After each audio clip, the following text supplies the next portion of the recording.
Main ఇది కొరత అవుతుంది. అంటే దాన్ని ఏమంటారు, ట్రాన్స్పోర్టేషన్ బై రోడ్డు,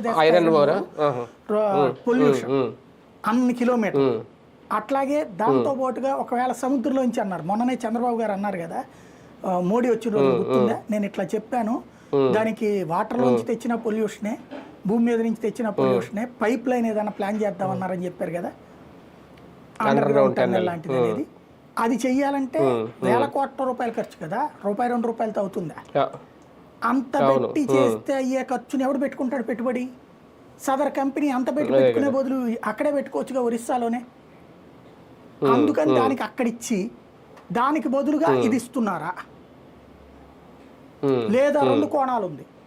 ఇప్పుడు ఈ మిత్తల్ వాళ్ళ ఫ్యాక్టరీని నక్కపల్లిలో పెట్టించి రెండిటికి కలిపి పైప్ లైన్ వేసేయచ్చు,